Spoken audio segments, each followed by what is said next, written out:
I will point out, sir, respectfully, that chart is Los Angeles. Yeah, but it is Los Angeles, but if you look at the data, it is reflective. This reflects all of U.S. production. U.S. production is not going up, right? But some of these jobs have moved. It's going down. Some of these jobs have moved to Yeah, but the overall numbers are going down, and this is exactly the concern of labor. And without objection, Mr. Chairman, I'd like to enter into a statement for the record from the Teamsters, who have major concerns about this deal, as does, frankly, pretty much every segment of labor, Mr. Sarandos. And what they all say is they're worried that you're going to cut residuals, which is effectively payments. You're going to cut production jobs.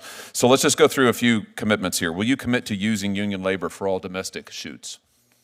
We do use union labor. Will you commit to using it in the future for all of your domestic shoots if this deal goes through? Senator Hawley, we do use, this is the most unionized industry in America, and we use union labor on all our production. And you're going to going forward. I'm looking for a commitment. You have my commitment. Will you commit to a 45-day or longer theatrical release window for major Warner Brothers films? Senator Hawley, I just said that I would do that under oath, so yes. Good. And will you commit to fairly compensating your workers in the industry with residual payments?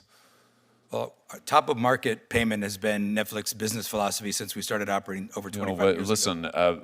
what you have been routinely accused of compressing and reducing residuals, it's one of the biggest objections to labor to this deal. So let's see if you can lay that to rest today. Will you commit to full residuals?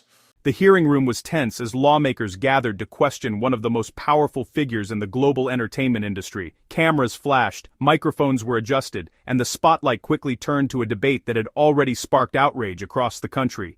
Senator Josh Hawley stepped forward with a series of questions that would challenge Netflix on two major fronts: the future of American jobs and the controversial cultural messages appearing in children's programming. For millions of Americans watching at home, the moment felt bigger than a simple policy discussion. It was about whether massive streaming companies were prioritizing overseas production while American workers struggled to keep their jobs. It was also about whether entertainment platforms were pushing ideological messages into children's content without parents realizing it. As the hearing began, Hawley made it clear that he intended to get direct answers from Netflix leadership. What followed was a tense exchange that forced the company to make commitments under oath and defend its approach to both labor and family programming. Thank you, Mr. Chairman, for calling this hearing. Welcome to the witnesses. Mr. Sarandos, if I could just start with you, let's continue to talk a little bit about the labor impacts here, if we could. How many U.S.-based employees does Netflix currently employ, do you know? About 10,000. What about in production roles? Well, it's a fluid number, but we've had about 155,000 production jobs. About now? On our originals.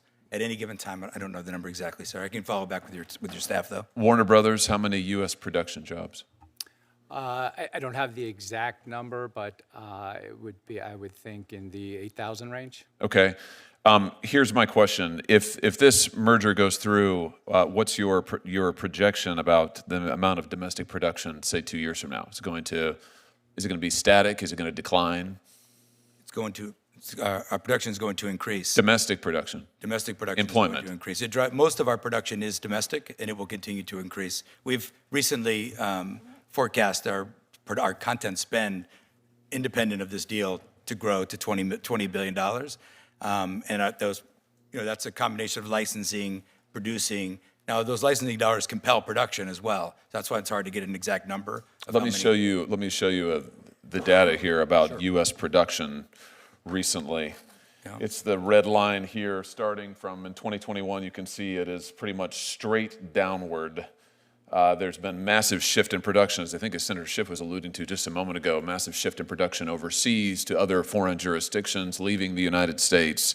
So will you commit to increasing domestic United States production and domestic United States production jobs? Did I hear you just say you would? Senator Hawley, absolutely. It's in our business plan. It's in our long-term operating DNA. I will point out, sir, respectfully, that chart is Los Angeles. Yeah, but it is Los Angeles, but if you look at the data, it is reflective. This reflects all of U.S. production. U.S. production is not going up, right? But some of these jobs have moved. It's going down. Some of these jobs have moved to Yeah, but the overall numbers are going down, and this is exactly the concern of labor. And without objection, Mr. Chairman, I'd like to enter into a statement for the record from the Teamsters, who have major concerns about this deal, as does, frankly, pretty much every segment of labor, Mr. Sarandos. And what they all say is they're worried that you're going to cut residuals, which is effectively payments. You're going to cut production jobs. So let's just go through a few commitments here. Will you commit to using union labor for all domestic shoots? We do use union labor. Will you commit to using it in the future for all of your domestic shoots if this deal goes through? Senator Hawley, we do use, this is the most unionized industry in America, and we use union labor on all our production. And you're going to going forward. I'm looking for a commitment. You have my commitment. Will you commit to a 45-day or longer theatrical release window for major Warner Brothers films? Senator Hawley, I just said that I would do that under oath, so yes. Good. And will you commit to fairly compensating your workers in the industry with residual payments? Well, our top of market payment has been Netflix business philosophy since we started operating over 25 years Listen, ago. what you have been routinely accused of compressing and reducing residuals, it's one of the biggest objections to labor to this deal. So let's see if you can lay that to rest today. Will you commit to full residuals? Senator Hawley, I would like to tell you this is a very complicated answer because we prepay. That's usually on the way to no. That's usually a way of saying no. So I'm looking for yes. Senator Hawley, I understand this is not a yes or no answer. It kind of is, though. It kind of isn't because and we were going to sit down with the unions. You're disappointing me. Starting in the next few days, sir, we're sitting down with the unions for new contract talks that start actually in 3 days. That's a complicated, long no. I would really hope it would be yes. Okay. Are you asking me to commit to residuals in the traditional form? Because I don't think that applies in many cases. That's why I'm getting there. All right. Well, I think you've got some work to do on that, Mr. Sarandos, and I would hope that you'd reconsider your position. Before my time expires, I want to ask you about something else related to children. Why is it that so much of Netflix content for children promotes a transgender ideology? Almost half of your content for children, I'm talking about minor children now, I'm not talking about teenagers, minor children, promotes a transgender ideology agenda. I was just looking at the data here from your various series. And what concerns me is just 2 days ago, a jury in New York awarded a former transitioner $2 million because she said that her psychologists and others pressured her into, they pushed on her an ideology that proved to be extremely detrimental. I'm sure you know that in the UK, the National Health Service in the UK has said that they're not going to perform transgender surgeries or any longer so-called gender-affirming care for minors, including in counseling, because it is so incredibly detrimental.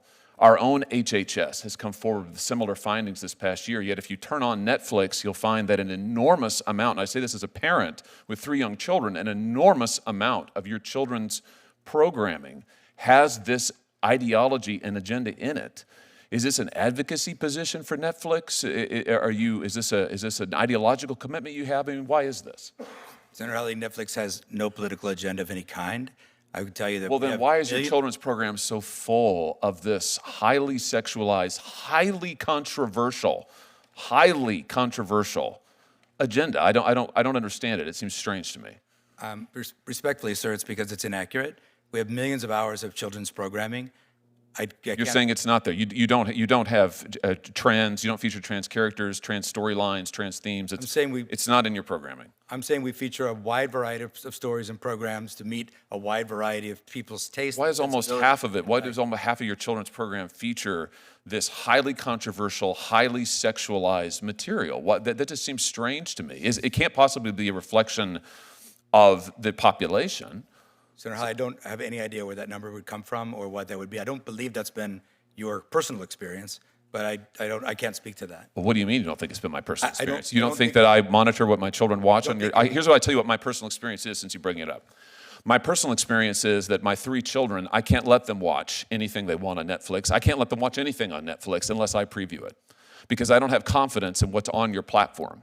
I don't know what they're going to encounter, and I tell you what, I don't want my kids being pushed an agenda about their sexuality or gender identity when I have not had the opportunity first to discuss it with them and to form them in that. And I, frankly, on behalf of parents around the country, it offends me that Netflix is pushing this content at parents in what seems to be a very coordinated, thought-through, planned-out agenda in a way that, frankly, I think undermines parents, certainly undermines me and my wife. We have to watch every show beforehand before we can let our kids watch it. Now, I don't know. That seems pretty concerning to me. I know you make a gob of money on it, and maybe that's the answer. But it just seems to me that it's a disservice to the parents of this country, particularly given what's happening with our youth on this subject. Senator, if I may answer, like I said, we have millions of hours of content on Netflix at any given time. We have state-of-the-art tools for you to manage those choices for your children and to block any title that you might be offended by for any reason. So we are parents at Netflix as well. We share all your concerns about raising kids and also the ability to raise them as you see fit in your household and anyone else's household as well. My concern is that you don't share my values or those of many other American parents, and you want the United States government to allow you to become one of the largest, if not the largest streaming monopolist in the world. I think we ought to be concerned about what content you're promoting. In the end, Senator Josh Hawley demonstrated why strong oversight in Congress still matters. He asked the questions many American workers and parents have been asking for years, and he demanded clear answers instead of vague corporate talking points. By pushing Netflix to commit to protecting domestic production and union labor, Hawley showed that the livelihoods of American workers must remain a priority in the age of global streaming giants. His willingness to confront one of the most powerful entertainment companies in the world also sent a message that no corporation should be too big to be questioned. For many viewers, Hawley's line of questioning reflected the frustration of parents who want greater transparency about the content their children are exposed to online. Rather than accepting polished public relations responses, he insisted on accountability, clarity, and responsibility. Moments like this remind the public that elected officials have a duty to stand up for families, workers, and the values that shape the country. And in this hearing, Hawley made it clear that protecting American jobs and defending parental rights will remain issues he is willing to fight for.